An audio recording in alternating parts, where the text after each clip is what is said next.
Layla көп балалы ана, оның 5 баласы бар. Отбасымен жаңа бір ауылға көшіп келген болатын. Себебі жолдасы достарымен жиі бас қосып, көп мөлшерде есін білместей арақ ішіп қоятын әдеті бар еді. Сол себепті де олар осы жаңа ауылға келген. Оның үлкен 2 қызы мектеп оқушысы, сабаққа алғыр, үй шаруасына пысық еді. Қалған 2 ұлы мен қызы кішкентай балалар. Балаларының тәрбиесіне қатты қарайды.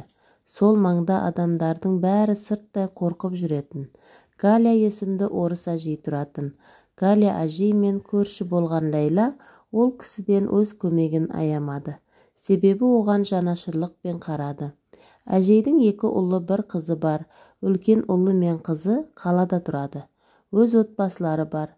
Екеуі де Галямен араласпайды. Екінші ұлы Андрей әжейдің қолында тұрады. Андрей арақ десе тоқтай алмайтын жан. Андрей анасына мүлде қолғабыс етпейді. Оның өзіндік себебі бар шығар. Оны көрген Лайла әжейге жаны ашып, қолғабыс етіп, үнемі көмектесіп жүретін болды. Әжей де өз алғысын айтудан шаршаған емес. Лайла жаңа ауылда көршілерімен таныса бастады. Басқа көршілері оның Галямен араласып жүргеніне үрейлене қорқа қарайтын. Бірақ Лайлаға еш нәрсе айтпайды. Біраз уақыттан кейін Лайла ауыл адамдарымен таныса бастады. Өзіне жаңа орта тапты. Бір күні құрбысы Розаның туған күні болды. Осы туған күнде Алтынай Лайлаға көрші әжейден аулақ жүруді ескертті. Лайла, анау Галядан алыс жүр. Саған бір зияны тиіп кетпесін. Жарай ма? Неге? Не деп тұрсың? Қандай зиян? Кәрі адам, жалғыз қалған оңай емес қой. Ұлы да бір көмектеспейді. Жоқ, сен мені түсінбедің. Менің айтайын дегенім... жарайды, өзің білесің. Бірақ сонда да онымен араласқанда абай болшы. Жарайды, жақсы. Ұлы Андрей жақсы адам, арақ ішіп есін білмейтіні болмаса. Иә, жақсы. Осылай Алтынай сөзін қысқа қайырды. Ертесіне Лайланы Галя әжей үйіне шақырды. Екеуі біраз әңгімелесіп шай ішті. Осы кезде Лайла терезеден теңселіп кетіп бара жатқан күйеуін көрді. Оны әжей де көрді. Лайла, қызым, сендер әлі жассыңдар, өзің көп балалы анасың. Жолдасыңның бүйтіп жүргені жарамас. Сен үнемі маған көмектесіп жүресің. Саған алғысым ретінде Арманның арағын қоюына көмектесейін. Қалай көмектесесіз? Ол осымен білмеймін. Лайла осылай деп іштей тынып қалды. Алаңдама, менде оның арағын бірден, тіпті араққа мүлде жоламайтындай қылатын дұға бар. Ол қандай дұға? Ондай да дұға бола ма не? Иә, болады. Тек сен менің айтқанымды бұлжытпай жасасаң болғаны. Егер расымен көмектессе, жақсы, жарайды. Қызым, алаңдама, 100% көмектеседі. Енді мені мұқият тыңда. Мына 3 литр банкадағы суды Арманның тамағына 1 қасықтан күнделікті қосып бер. Кешкісін аяқ киіміне кішкене ғана 1 тамшы су тамызасын.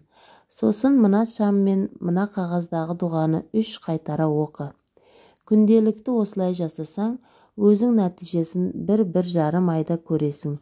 Бірақ жолдасыңнан басқа адам ішіп жүрмесін, деп ескертті әжей. Көп рахмет, рахмет сізге әжей. Оқасы жоқ, сен менің қызымдай болып кеттің. Сендей көршім барына мен де дән ризамын. Осылайша Лайла өз таңданысын жасыра алмай, қуанышы қойнына сыймай үйіне кетті. Үйіне келісімен шай қойды. Отбасымен бірге тамақтанады. Бірден күйеуінің шайына 1 қасық суды қосып берді. Кешкісін әжей айтқандай аяқ киімге 1 тамшы тамызбақшы болып жатқанда басына бір ой келді. Ұзақ ойланып тұрып, бұл әрекетім дұрыс па, әлде бұрыс па деп өзіне сұрақ қойды. Өз ойлары оның әрекетін ақымақтыққа балады. Басына келген бірінші ой, неге оның күйеуіне көмектеспекші? Ұлы Андрей алқаш, неге оны осылай емдеп алмайды? Басы қатып кетті. Ойлана келе нақты шешім қабылдады. Лайла әжейдің үйінің жанына барды. Айнала қап-қараңғы, жүрегі дүрсілдеп барады. жерге суды шашып жіберді де шам мен доғаны көміп кетіп бара жатып былай деді: жақсылық тілесеңіз өзіңізге, жамандық тілесеңіз өзіңізге. Осы сөздерді айтты да үйіне тездетіп қайтып кетті. Арада бірнеше күн өтті. Таңертең әжей Ләйлаға хабарласты. Пеші жанбай қалыпты. Ләйла: Арман, мүмкіндігі болса пештің мойнынан тазалап берші. Өтінемін, отымды жаға алмай отырмын. Жақсы әже, қазір барамыз. Осылайша екеуі үйге келді. Арман пештің мойнын тазалады. Ләйла әжейге көмектесіп үйін жинап берді. Әжейдің пеші жақсы жанды. Өз алғысын айтып екеуін шығарып салды. Кешкісін Арман гаражда достарыммен бірге карта ойнап отырған болатын.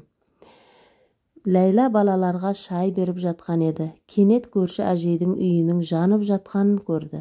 Ләйла далаға атып шығып бар даусымен айқайлады. Барлық ауыл тұрғындары отты өшіруге тырысты. Өрт машинасы келді.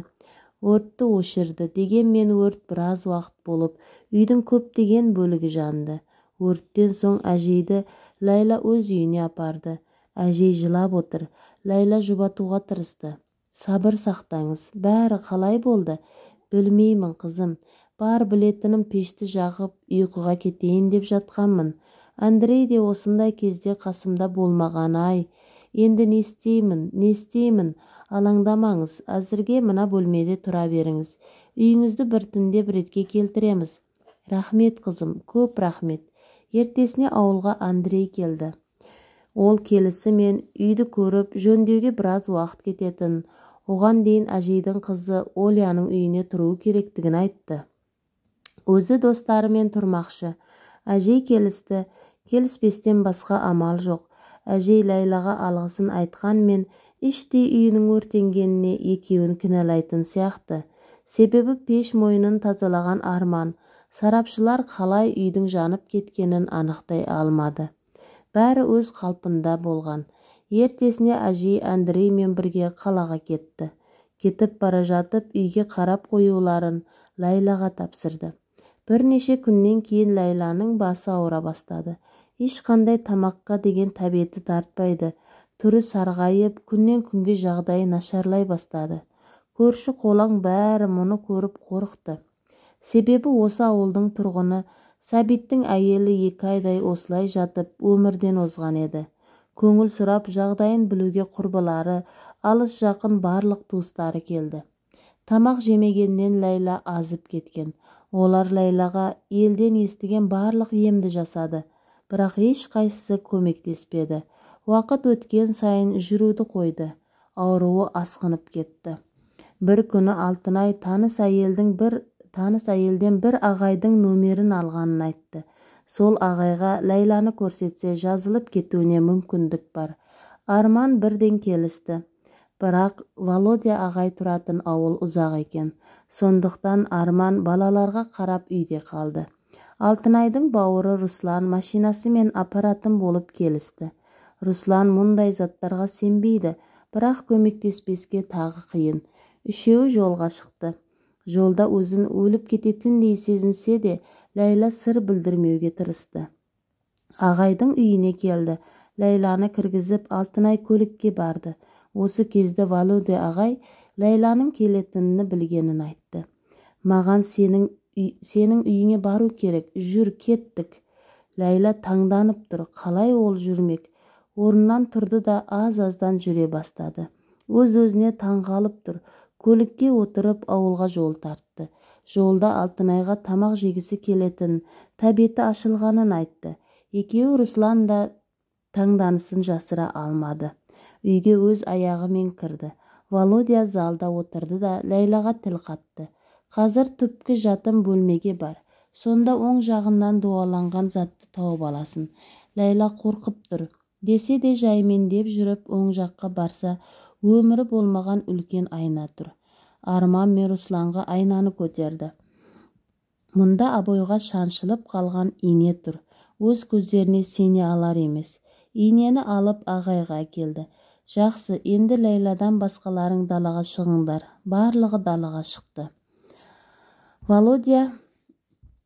Володя ағай Ләйлаға әжейді сипаттап берді. Осындай адам.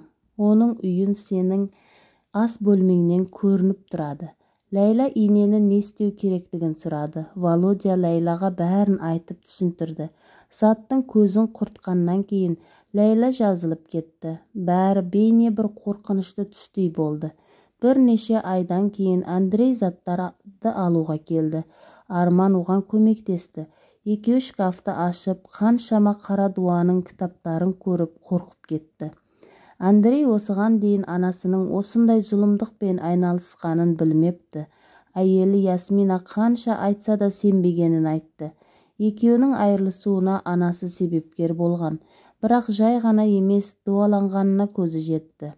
Енді не істемек? Ойлана келе барлық кітапты алды да өртеп жіберді. Содан кейін үйді сататынын айтты. Мұны естіп Ләйла мен Арман үйді алуды шешті. Ақшасын 1 жылда беретін болып келісті. Бар ойлары енді әжеймен кездеспеу еді.